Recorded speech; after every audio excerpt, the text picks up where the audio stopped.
Hello and welcome to a video for Inspire Science for teachers who are working remotely and whose students are working remotely. You want to stay engaged with the students. You want to stay connected. And you're probably using this platform more than you ever have before, or at least you want to. So let me show you how to navigate it and do some of the things that you might want to do in this remote learning environment. So I'm on the teacher side here. It says Teacher Center. So if you have an Inspire Science account, you have a screen that looks like this. And this is the home screen. Now, I also happen to have a student up and running in the background. So I'm in the Student Center. I have it in another browser window. It looks pretty similar to the teacher experience, but the difference is you can tell when you go to menu.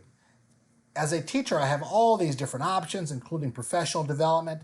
If I go to my student side, let's go to my Student Center here, the students have fewer choices, just what they need as a student, okay? So let me go to the teacher side.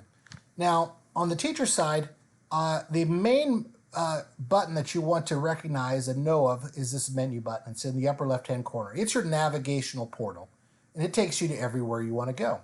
So one of the things that you might want to do, let's start with the bottom, is just stay connected with messages. So you have a messaging tool here, and I could create a new message, and I could choose all of my students or individual students if I wanted to, but I'll choose all of my students. And I'm going to say checklist. And I might say to them, make sure you found the weekly checklist I sent. Let me know if you didn't. So it's just a communication tool. Some of you might not like to use email. Your district may not like you to use email. Your parents may not like you to use email with students. So this is all kept internally in the Inspire Science platform. When I go to the student side and I go to my messages, I have that message sent from my teacher. I could take a look at it. I could reply and say, I got it. Thank you. I will work on the checklist this week. Excuse the spelling, there we go. And so this is student to teacher communication. I also have the ability as a teacher to start a discussion thread. So if I want students to discuss a topic altogether, I can create a new topic. And I have all of my students participate in this. And I'm going to say Corona virus checkup. What are you doing differently while at home that you didn't do a few months ago? Question mark. And I'm going to create that. I'm going to send that to my students as a discussion. And that's something they all can contribute to. And they can see all of their responses coming back. So as a student, I can go to my discussions. I can see that discussion that's been sent to me. I'm staying home a lot more, washing my hands because my parents tell me to. And I'm going to post that. And other students might post their comments, and this could be an ongoing thread, a conversation that you're having. It's great for students to hear, to communicate with you and to communicate with their classmates. And so the discussions tool allows them to do that. Okay, so let me just go back to my home screen as a student, and let me go back to my home screen as a teacher. So messages and discussions are a way to keep the communication going. Now, what's the difference again? Messages is direct communication between you and your students, and they're communicating directly back to you. My discussions, which we just did, is a discussion thread. You might think of it as like a group text. Whoever's going to be part of that group text can respond, and everybody will see that the contribution of that person. So it's a nice tool to have, especially in this remote learning environment. Let me go back to my home screen here. So what's the main navigational tool on this page? Remember, it's always this menu button in the upper left-hand corner. It's the most important page, especially in or most important icon, I should say, especially in this remote learning situation. So we've talked about some communication tools here, okay? What else might you use in this remote learning environment? I have a location that's called resources. Let's take a look at it. So resources are all the tools available to you. Now, many of you probably have been using the leveled readers in print, but you may not have been using the leveled readers digitally. So here I have a leveled reader. It's called It's Electric. And as you know, the levels are orange approaching level, blue on level, green beyond level, and purple is ELL. So maybe I want to send the on level version of this leveled reader, It's Electric. Now I could take a look at it by clicking on it itself, right? And taking a look at the level reader, and I could flip through the pages and decide whether or not this is something that I want to share with my students. Remember that it has an audio button here, so students can have this read to them, and you might let them know because they may not know that this audio button is here or notice it or what it's for, but they can have this read to them, and you can flip through the pages right here. And if you want to do this as a screencast to give the students a tutorial as to how they might navigate through this level reader, that might not be a bad idea. And letting them know that, hey, there's an audio button right here in case you wanted to have it read to you. And hey, also up here is the table of contents. So if you want to go from one chapter to the next chapter, you can do that right up here. Great situation to do in a remote learning environment. And maybe it's something that I want to send to my students. So if I decide it is something I want to send to my students, what I do is I click on this little cog, okay? Now the cog is the tool that you will use to send resources. So I could share it with Google if I want to, and maybe you're using Google Classroom in this remote learning environment. But I could also use our platform to do it. And I'm going to click cog and then assign this resource. When I do, it's automatically attached. That resource that I want to attach automatically attaches to this page, and I'll put reader assignment. And I'm going to tell my students, read this leveled reader. What did you learn about electricity? I want it due, how about a week from now? I'll say the 15th. And I want all of my students to receive this. And again, I could choose specific students if I wanted to. And then all I have to do is click assign. And that will be sent to all of my classes. And how will I see it on the student side? When I go to menu, I'll have to go to do. And when I go to do, there'll be a location called due later here. And here's my reader assignment, okay? That's the one I just sent out. And as a student, I can open it up and read it. I could see the instructions that my teacher sent from me. And then maybe I want to upload a response going back. So students can see it that fast, and I can send it that fast. Now, how did I send that again? Let's practice this again. You find a resource that you want.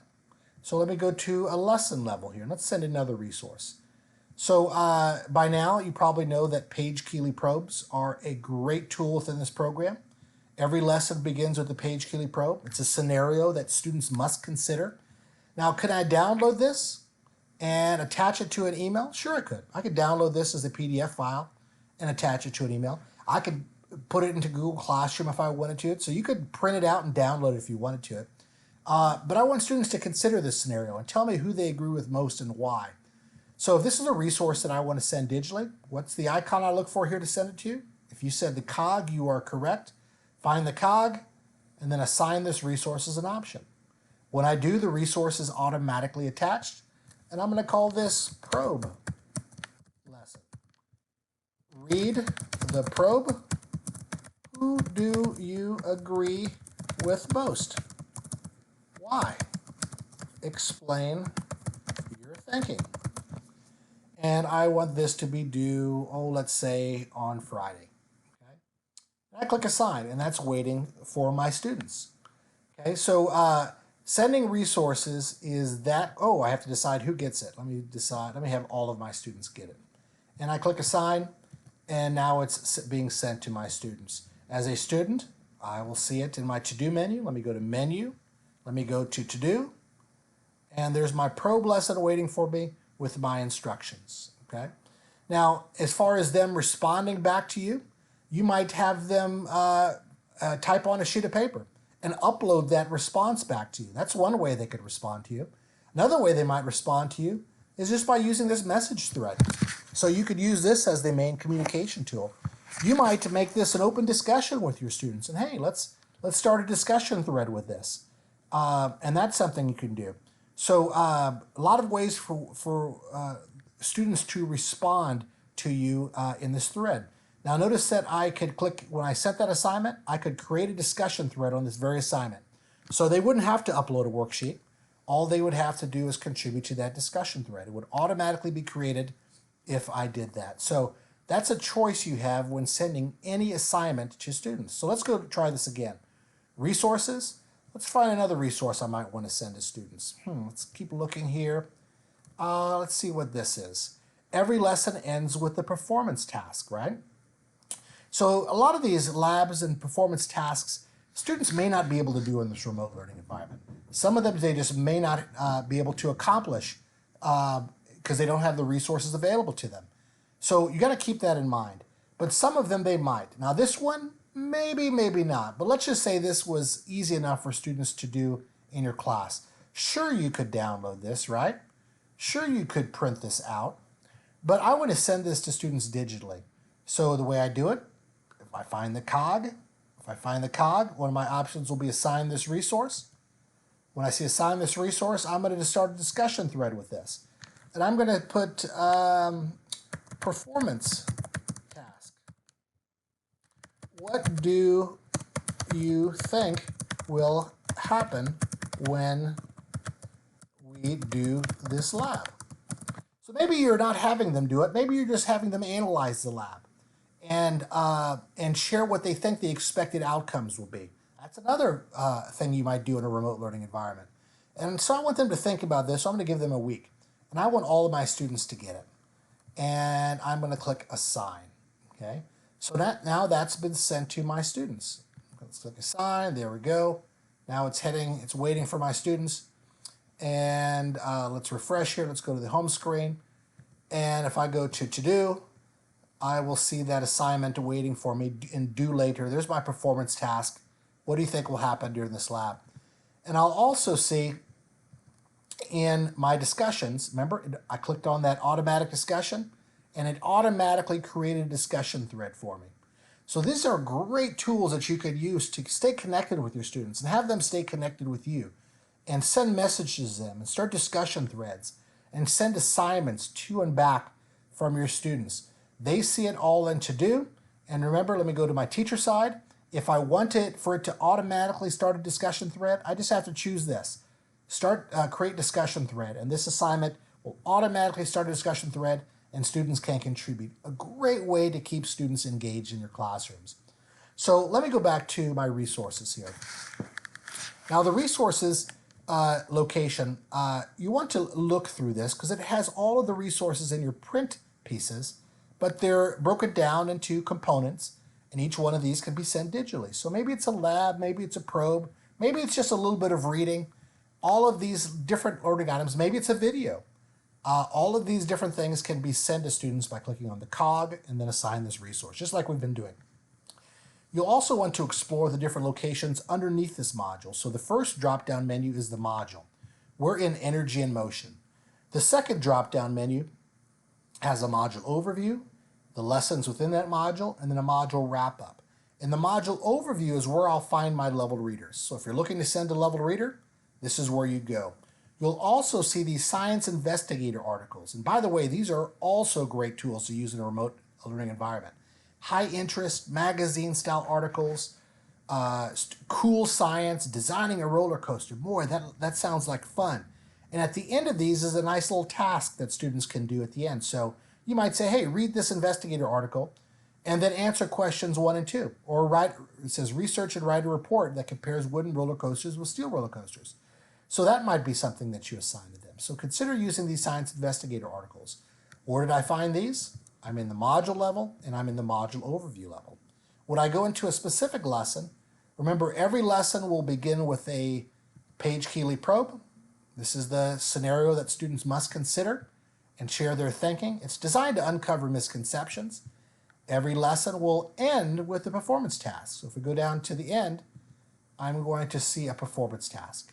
Okay? And in between, there are different labs, maybe some vocabulary, a little bit of content. Now, these pages are designed to be more of a journal, so they're not going to have a lot of content. If you want to send students content reading, then you have this option. It's called the Science Handbook. Now, the Science Handbook is a book in the traditional sense, the way we're used to thinking of that. So if you want to assign them some reading, feel free to do that. Let them know where their handbook is found, how they can navigate it. Maybe I want to go into life science and read a lesson on types of living things before I do an assignment that my teacher is going to send to me. Okay, so I can do that. And by the way, if I want to make this screen larger, I can do that by going up here. Okay, so the handbook is where the majority of the content exists. Videos, performance tasks, labs, content, page Keeley probes, level readers, investigator articles. Boy, you've got a lot of stuff that you could send to students remotely. And if I just want to go to my leveled readers, I've got a location over here that says leveled readers. And here I can filter by keyword, finding the level reader that I want. Theme, I'm through 4 pages here, but look, I have 39 pages. So this is a page. Look at all these leveled readers. And I've got 39 of these pages. So there's a lot of different leveled readers that you could send to your students. So where am I finding all this stuff again? I just went to menu, then I went to resources, and when I'm in resources, I could filter down by module and lesson. I could go to leveled readers. Know that you can also add My Files. So My Files is a place where you can upload resources from, let's say, your desktop and bring them into the Inspire Science experience. So know that you have that tool available to you as well, which is a handy tool at times. If you need lesson support, so maybe you're wanting some teacher content. Maybe your teacher's edition is at school and you didn't bring it home.